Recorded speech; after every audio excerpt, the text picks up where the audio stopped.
Perhaps this was how our Polynesian ancestors first found their way to our island home of Tokelau, on an open deck, sailing as a family.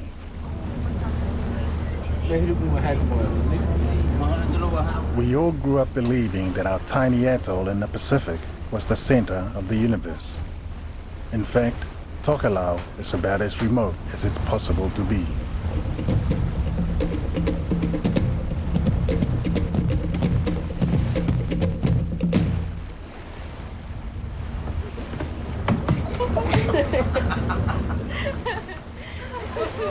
Tokelau is still the center of the world for my sister, Hengalo. Because I was born there, I was brought up there most of my lifetime. My parents lived there, and that's where I found my forever loving husband. I love it there. Our small world is so tiny that on most maps you don't even see it. Our 3 atolls are swallowed up by the immensity of the Pacific Ocean, tucked just beneath the equator. Even today, the only way to get to Tokelau is from Samoa by boat, a voyage of some 500 kilometers, up to 3 days at sea. I remember those voyages well, the never-ending blue and our voices hoarse by the time we got home.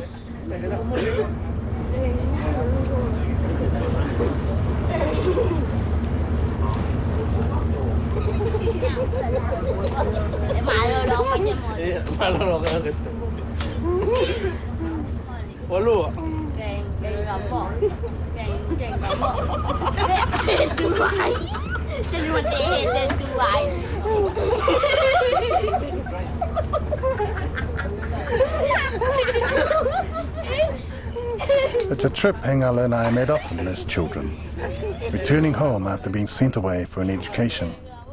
Now it's Hengala's turn to make decisions about her children. A decision which could mean they leave Tokelau for good. Oh, just let them do whatever they like. Whether they prefer to stay in Tokelau in the life I like now, or whether they want to go overseas and live. I'll just let them do whatever they do. His life changes all the time. I'll just let them free. The ship is our only link with the outside world. It calls once a month. The nautical miles are checked off on the chart, but we have other ways of knowing we are nearly home. Oh, it's good to see a sight of birds. That means there's an island nearby, close by to us. Tokelau is 3 atolls, spread over 100 kilometers of ocean. Each atoll a small world unto itself. The ship unloads at Nukunonu first. Our atoll Whakaofu still a day away.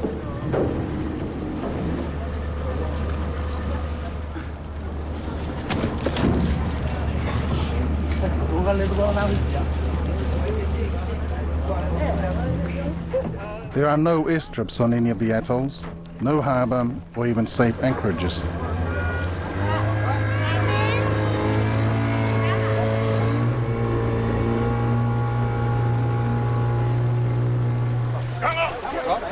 Everything we need, food, fuel and tobacco, we had to unload by hand.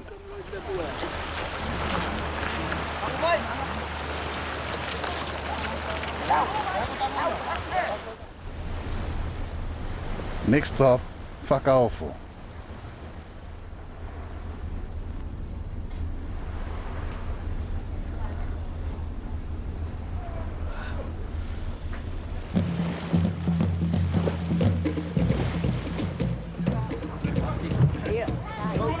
Sometimes, when people see how small Whakaofu is, they don't want to get off. But for me, it will always be home.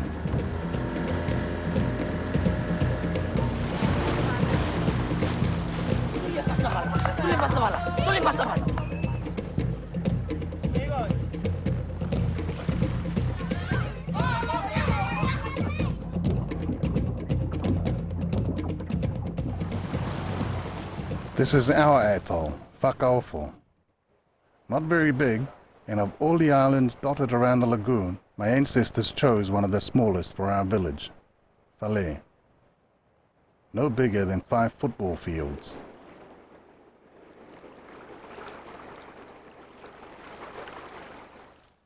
Our families have lived here for 1,000 years. Even though there's fewer than 500 of us now, there's so little space that pigs live out on the reef. When the tide comes in, they have to swim and fish.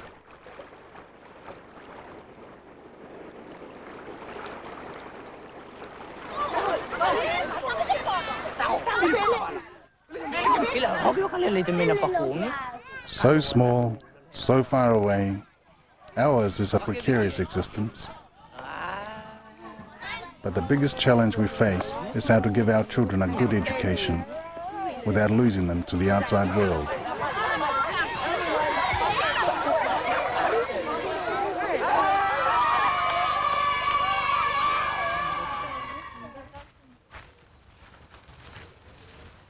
Day to day on Tokelau, the priority is survival. Fortunately, our small world can provide all we need.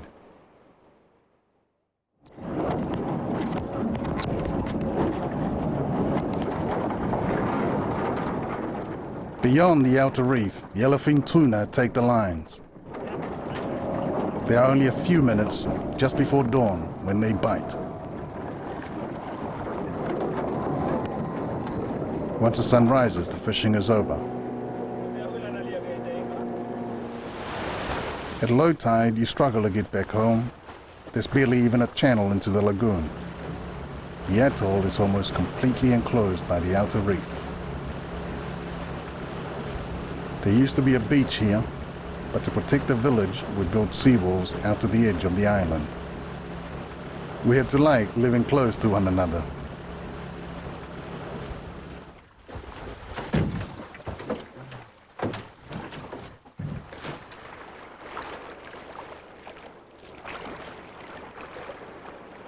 This is my home, where my parents still live. My mother Metita and father Solomona. My sister Hengalo returned after 10 years in New Zealand to look after our parents.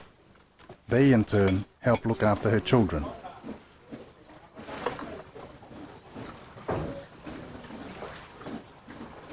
I don't have any other choices rather than putting my family as number one. Looking after my family and at the same time my parents, my brother and family. Well, I'll just try to do the best I can, especially what they want. My elder brother Puka and his family live next door. For him, as for Hengalo, family comes first. Over here we love each other. We relying on each other. Whoever needs food, if I got the food, I can give to them. Like fish, if I got enough fish for the family and someone else asking for fish, we can give them free. No charge. Yeah. That's our life.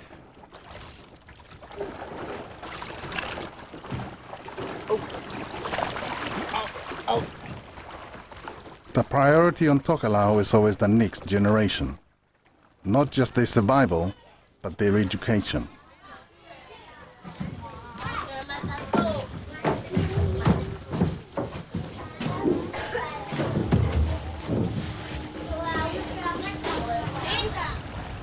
When we built the school in the 1960s, Whale was so crowded we had to build it on the next island. We used to walk the reef or go by canoe. But now, the school boat takes the children there and back.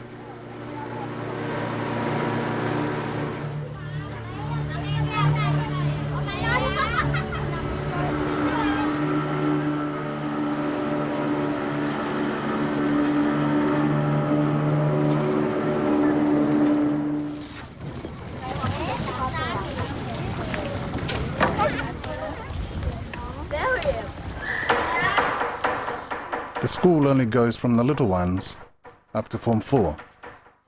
Beyond 15 or 16, they have to leave to further their education. For example, Hengalo's daughter, Metita, is near the top of her class. More than likely, Metita will win a scholarship that will take her away as far as New Zealand or Australia. I would very much like them to go overseas like I did on education side. But then again, I would rather have all my kids living as a family together, like we are now. We would rather live as a family together and attach each other to one another.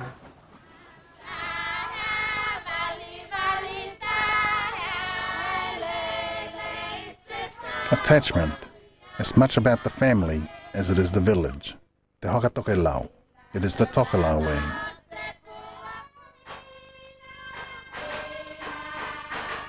If the people can't get to the village goes to them. Like a large, extended family. Everyone is cared for. We do this once a month. We're trying to put all the old ladies and the old folks, they cannot be able to walk because they haven't seen each other for so long, because most of them were sick at home, so that's why we have to come over here and visit them at home. Tolisa Liu also went away for further education and has returned. This community visiting was her idea. And we always give them stuff, like other times we give them tokelau, traditional food. Right? Other times we just come around, we give them money. And other times it's mostly the tokelau food that we always give. But today we try to give them the palangi food. Long life. We're trying to give them long life so they can stay alive so long. Palangi, our word for white people. For over 15 years, Tolisa had a life and career in New Zealand and Australia. What made her come back? Because I know that I owe it to the people that paid for my schooling. I owe it to the Tokelau people, to my people anyway, that sent me outside to enlarge my skills, to be able to take me outside and to be able to come back and help my people. Here I am. One of the hardest things about returning is adjusting to Tokelau tradition, the old ways. The island has always been ruled by the Council of Elders, by the old men. Change has come slowly. It's only recently that women have been allowed to be present at the council's whānau. The elders having accept the female or the women inside the whānau, that's a big step. And a very special woman have to be in that too. Soon after her return, Tolisa was appointed as Whakaofo's top police officer. See you. This posed a problem for the elders. So the first day I started the job, I started at 8 o'clock, sorry. And 11 o'clock they told me to vote the elders really of the island. They told me it's best that I stand down and to go home. But Tolisa had an ally, Fali Mateau, an elder and former leader of Whaipule. That would be the first lady to be a police, never mind being a police sergeant. And I think it was very hard for everybody. But when I started explaining to them that the job, then they slowly accepted it. Tolisa wanted her job, but what she didn't want was to go against the wishes of the elders. Respect is the key. When the elders came and told me to leave the job, I respected the elders, and I really respected them, and I left.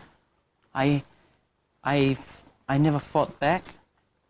I never said anything back. All I said to them was, thank you very much. I will do that. I'll listen to you. I'll leave. In fact, I'll leave right now. Just got up and left. Because I really respect them. But then 3 days later, they got me back. Whenever they see me on the street, whatever they want me to do, if anybody's in trouble in any way, Teresa is always there, and that they respect me for it.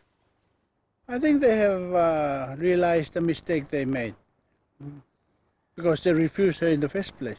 But what is she doing now is a marvelous job. She's always on the spot. She doesn't drink. She doesn't smoke. And it's a good example for the women here. In Tolisia's story, there's real hope for Tokelau. She's one of the few who went away and returned, bringing back the knowledge and experience from the outside to help Tokelau. But she is also committed to maintaining the Tokelau way of life. The work here it goes with love, really, because like we all know each other on the island. Outside, the police, a lot of police outside, they don't know the whole community, but over here, we look at each other every day, we know each other, we do things together. Like I had a case this morning. It was just a little dispute between two women. Apparently, I got them both, forgiving and to talk to each other. I said to one of them, well, A told me that she really loves you. A came and B told me that she really loves you. And they didn't know that I was telling them both, and then apparently they ended up crying, and it's just, made up with each other.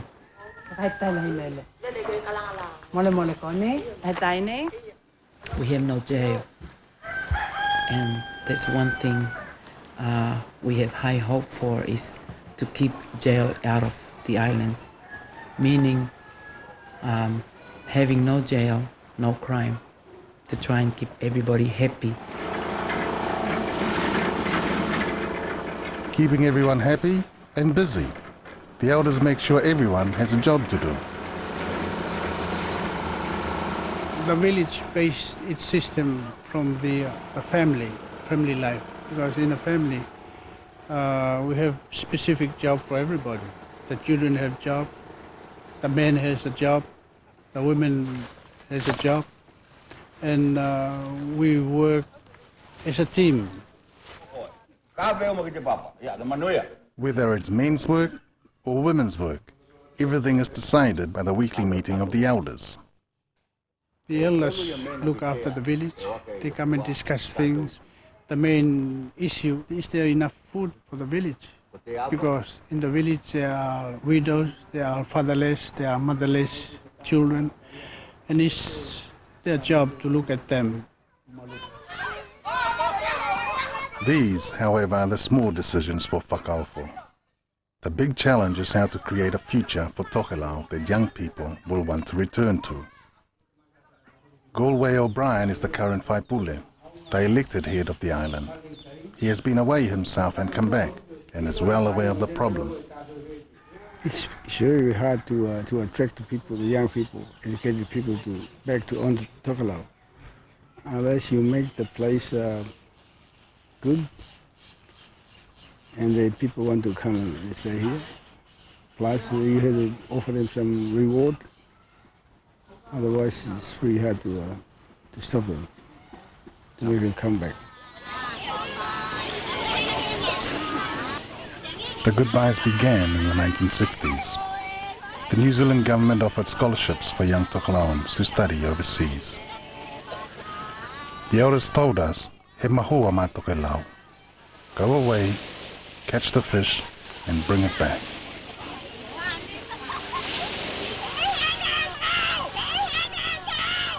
We left, caught the fish, but too many of us have never returned. especially my lot, my generation.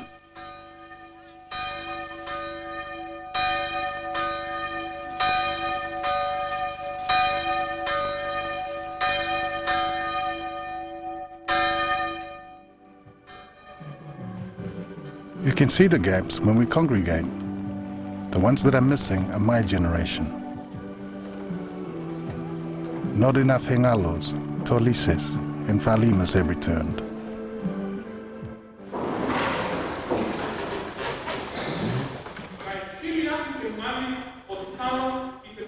Our population has shrunk from 2,000 to less than 1,500. Nearly 50% of the population is under 15. I can see that each day our population is dropping, and it's so sad to see a lot of Tokelauans evacuating outside. Tolise has helped make changes, but as just one person, she knows she can't do it on her own. We cannot govern this village without the help of the skilled people from outside.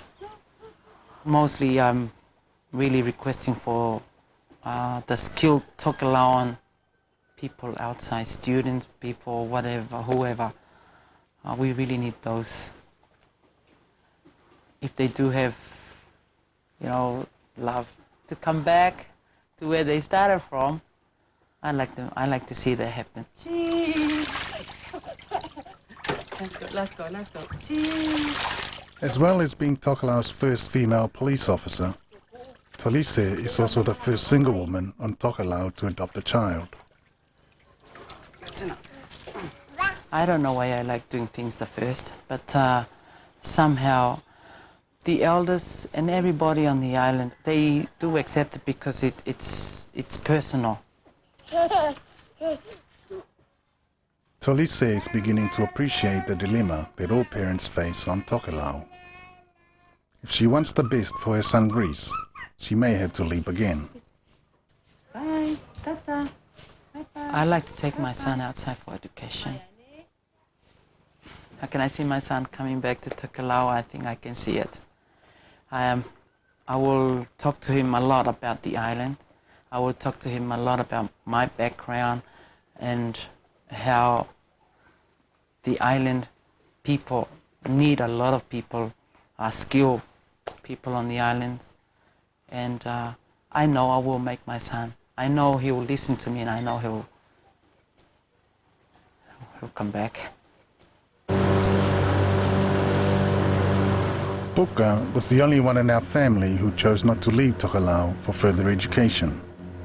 For him, there is another kind of learning to pass on to his sons, the same one our father gave him. Because I've been very close to my parents, I think I learned a lot of skill and experience from them. How to live, how to be a Tokelauan, and not relying on other people. But not relying on other people can mean a lot of hard work. I had to think what I got to give to my family to eat on the next day. Like what type of fishing I'm gonna do on the next day, what else to the family eat together with the fish. Like whether I go to the island to get some pulaka from the plantation, or we had enough breadfruit. One of the blessings of Tokelau is that if you know how, you can live off the atoll or the lagoon. Careful.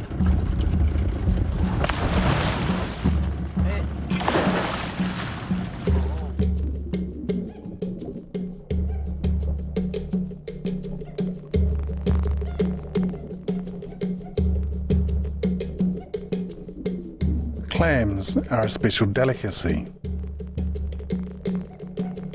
Puka makes it look easy, but it's a lot harder than it looks.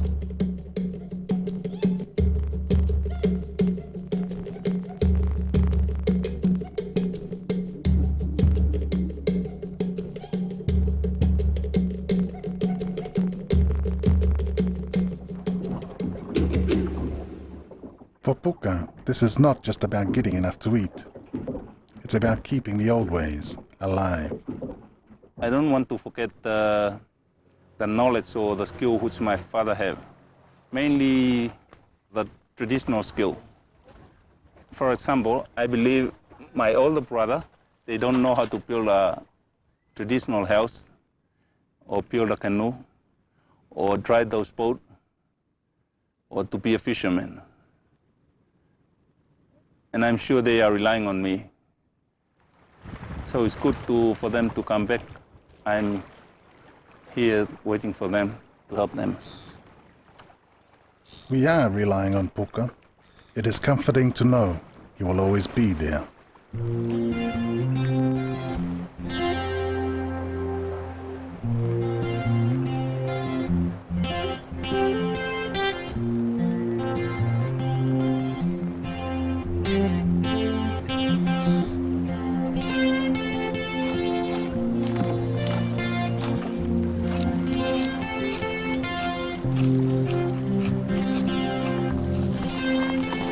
On Tokelau, the work begins long before the heat of the sun strikes down, and everyone contributes.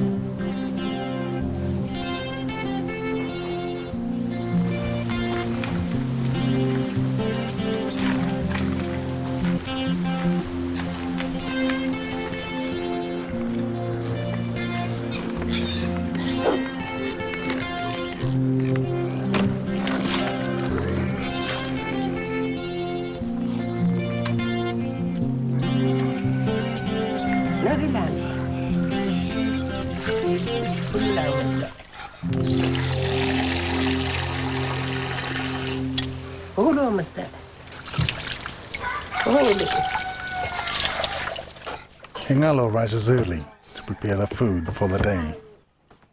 Once the children are off to school, she starts another life.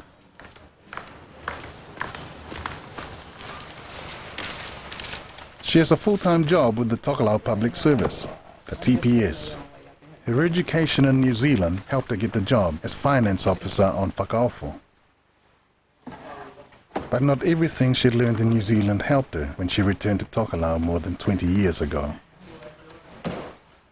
When I came back from New Zealand, I used to drink. I used to be a very, very bad girl when I left New Zealand. And I used to wear what I feel comfortable in when I came back here. But then my people would turn around and say, this is not the right way to live in Tokelau. But to me, it was the right way. But then again, my parents kept telling me off.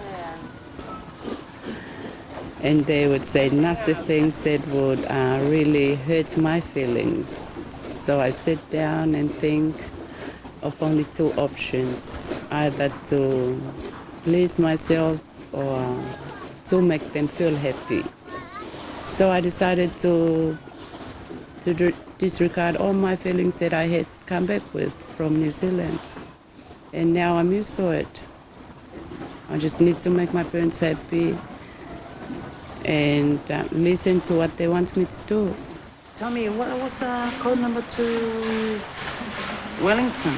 The introduction of the Tokelau Public Service was one of the biggest changes in our recent history. The TPS is our biggest employer. Tokelau has no tradable resources. We rely entirely on foreign aid. Most of our $8 million annual budget comes from New Zealand.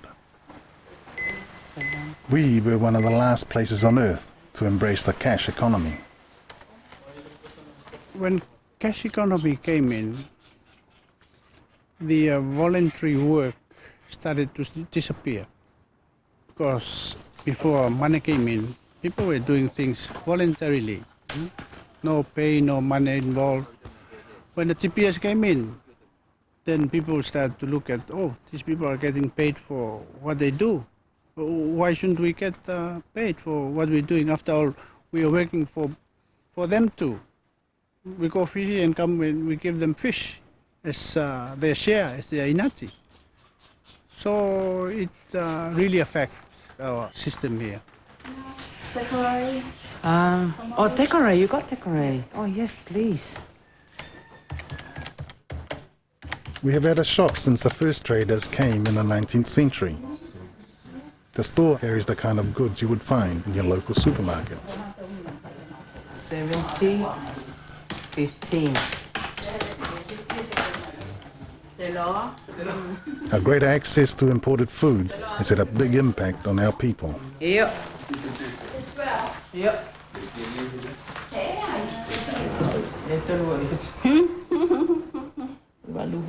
My mother, Metita, like many of our women, now suffers from diet-induced diabetes. We have high levels of heart disease, hypertension, and gout.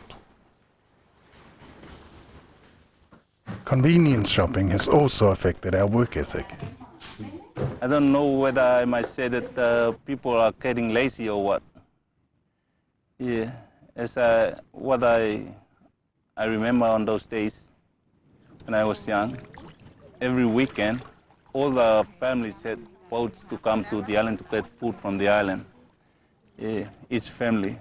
At the meantime, you hardly see any boat coming to the island to get those, to do those things. And maybe they are relying on the shops. Okay. It's much easier for them to buy their food from the shop than to get fresh food from the island.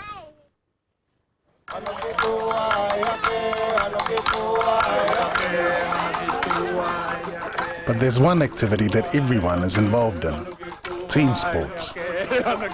Attendance is compulsory by order of the elders.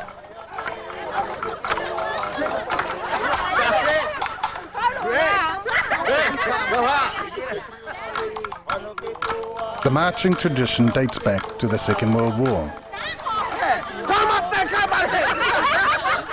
There was one Tokelauan in the army in 1945. I think he was attached to the Samoan soldiers, and when he returned, he told the people what he was doing in the army.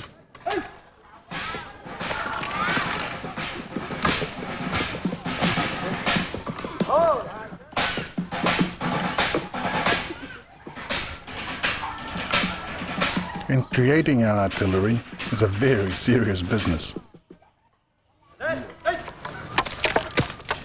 We're trying to design some guns.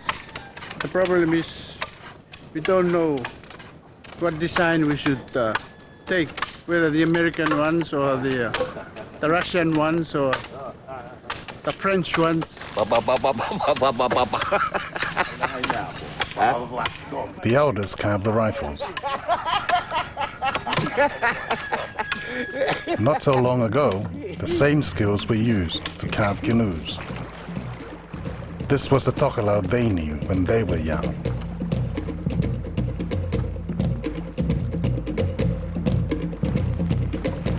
Living in those days were not easy. Not easy because we were so poor, our parents were so poor, and I think everybody was on the same level. Every now and then, when there's corporate to be cut, when the boat arrives every 3 or 4 months, £1 or 10 shillings those days for price of copra.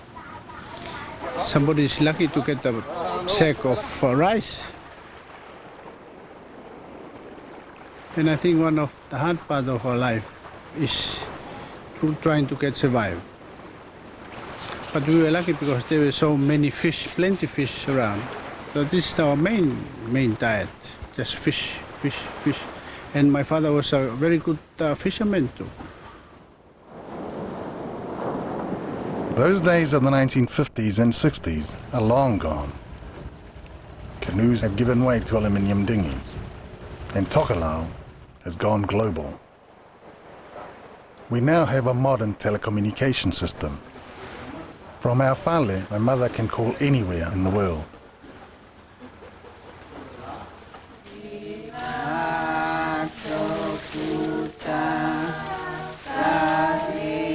Still, it's getting harder and harder to maintain our traditions, the things that make us Tokelauan.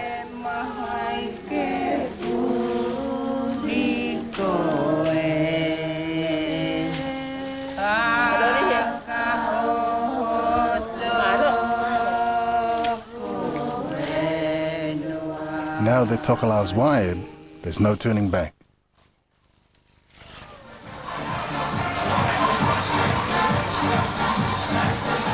On Thursday and Friday nights, the Falefono, the council's meeting house, becomes the nightclub.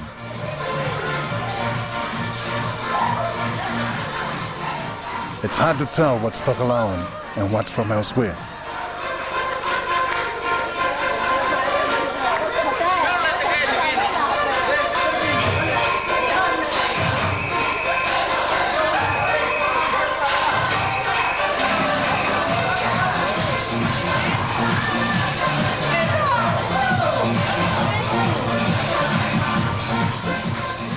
Finding the balance between what to hold on to and what to let go is the key for Tokelau's future.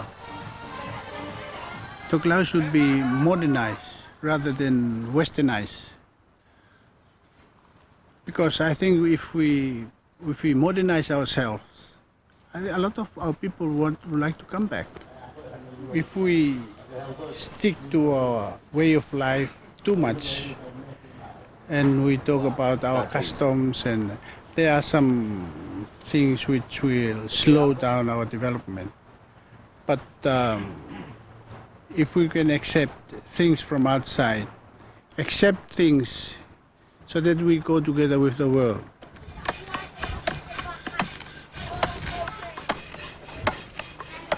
For Puka, however, one thing is critical, maintaining his tradition. I want Tokelau to move on, but still hold on to their lifestyle, the olden life, traditional life.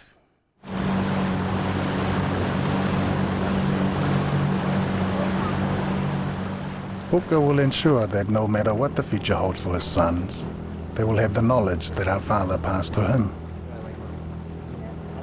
How to build a canoe, how to look after a family, climb a coconut tree. Also when you want to go fishing outside the ocean, how to read the waves and how to read the weather.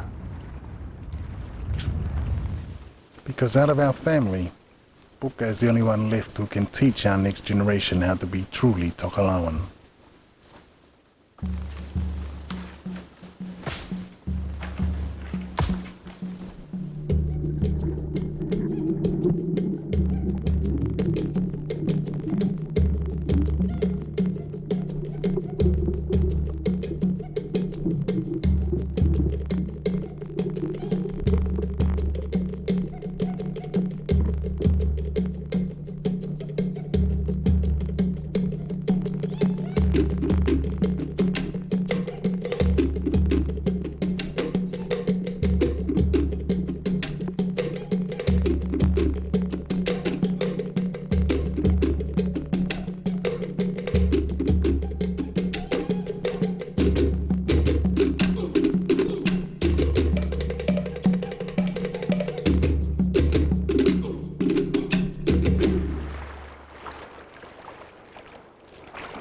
Tokelau can look idyllic, but there's a darker side to atoll life.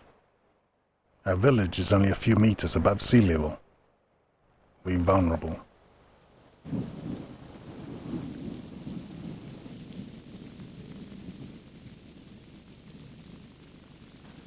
The cyclone, I remember, that was in 1991. The people were in chaos, just in chaos. We took tents trying to monitor the waves coming because the waves were so high, higher than we were standing. So if a big wave comes, then somebody will call, hey, the wave coming, and then we rush out of the house. Then when the wave dies out, we go inside the house again. But the big one, we just couldn't, we just have to run up to a higher place. This island is the safest place. But when there is a high tide, and we usually go to the churches, the two churches, and the meeting house. We take the women and the children to the churches while all the able bodies are in the meeting house. Stand, yeah. People in the church, they pray. People in the meeting house, they're ready for actions. As each hurricane season approaches, All we can do is ensure the wire baskets that make the seawall are strong. They're our only protection against the waves.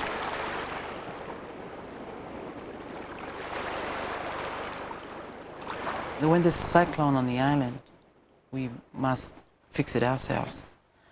We cannot call out there for a quick help just like that. I mean, the plane or wherever, we cannot get any help like that. So a high tide, a cyclone, a big wind, whatever we get, a disaster on the island, we fix it ourselves. We stand together, we work together. It's during the hurricane season when the weather's bad that we work together in one of the oldest traditions of all. Every boat and every able-bodied man heads out into the lagoon long before dawn to fish together. He mahua mata maiti. The children must be fed.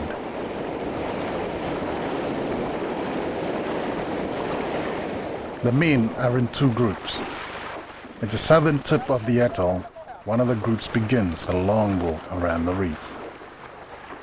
This fishing with nets, we usually use the tide when it starts coming in. We know that the fish will come up on the reef at high tide, so we try to use the high tide.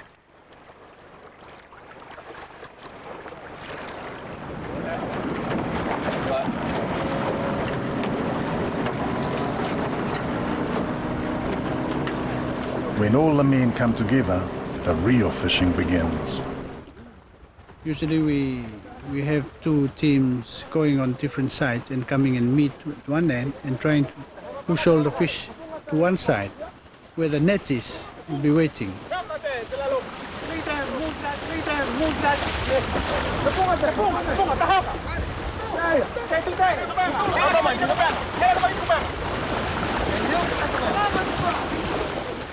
Actually, it's a hard way of fishing, but we really enjoy because a lot of exercise, a lot of running, a lot of chasing, and a lot of noise.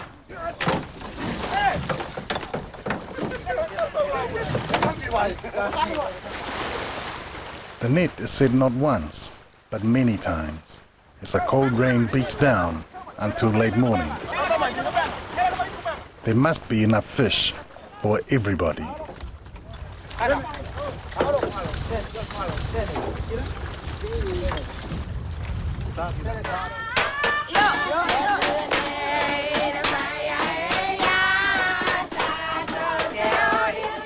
All this time our women have not been idle. We call it a hokapuku. When the women prepare something light, they would wait at the seawall there for the men to come back. That's when they give out the food to eat.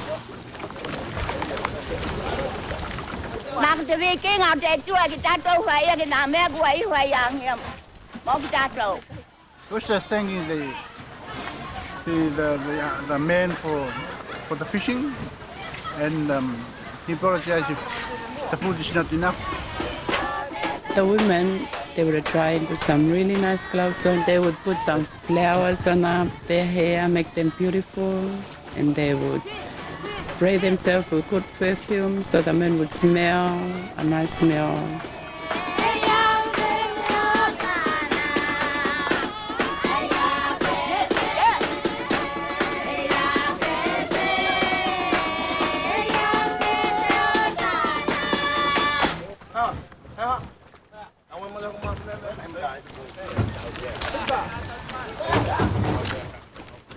We get fish for everybody, and it doesn't matter whether each family got a man to go fishing or only women, because some families have no men. So the only way of getting fish for them is for the community to go together and give them fish.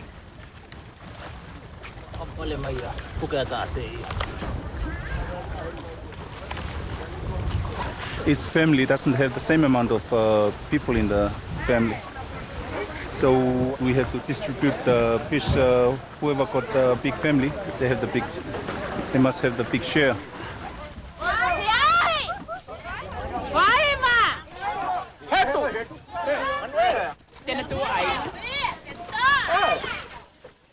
Pakao for dance work as a family, it's a one family. The men would go fishing as a family and come back with the fish they would share out as a family.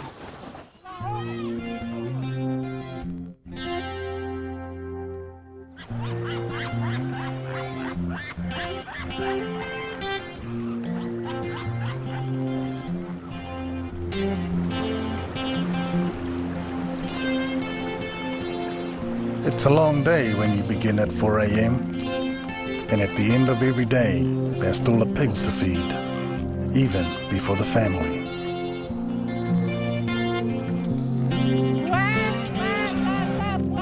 Here, people stop and talk, consider their pigs, their day, their children, and their future.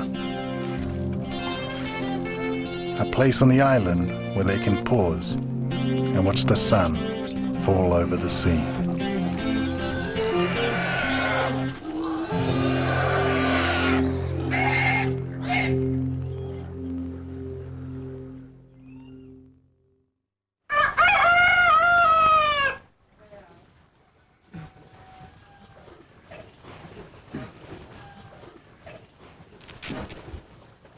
There's a day about a week before Christmas that's special on all of Tokelau.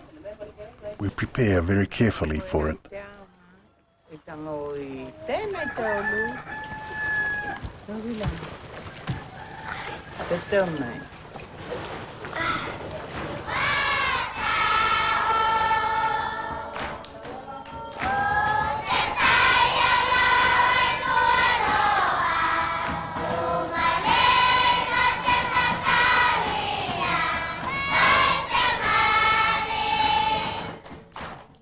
It's the end of the school year.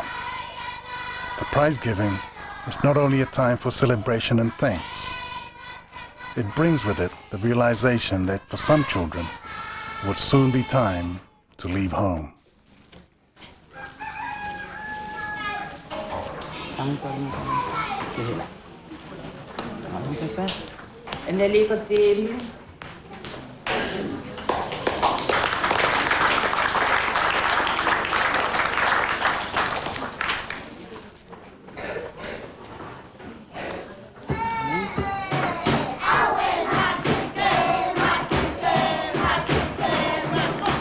The children are celebrating their achievements, and so are their parents.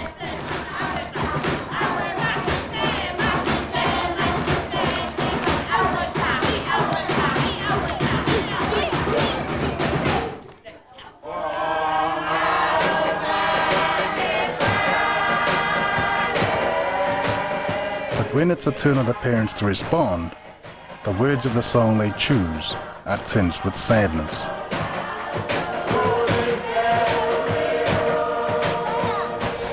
They're very moving songs.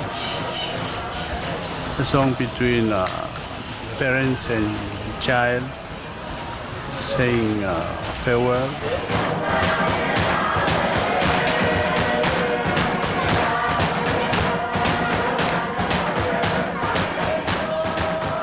In our small world, a child and a parent, they've grown up together.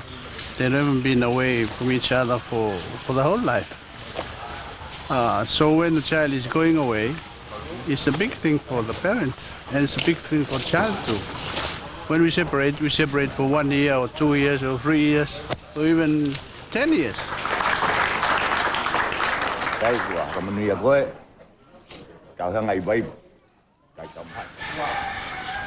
Soon, Puka and Hengalo must face the decision whether or not to send their daughters away.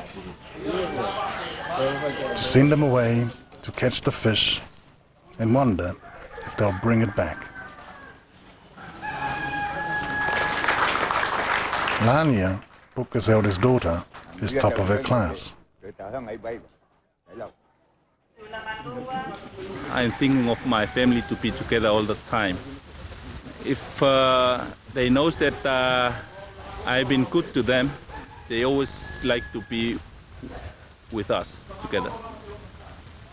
They don't want to get away from us. And Metita has only one more year to go.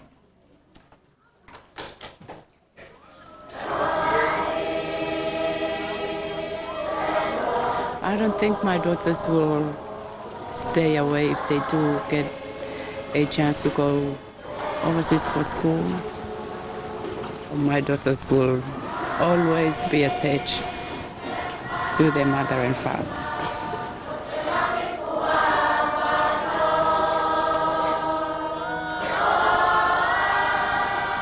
I think, and I hope they will never leave us.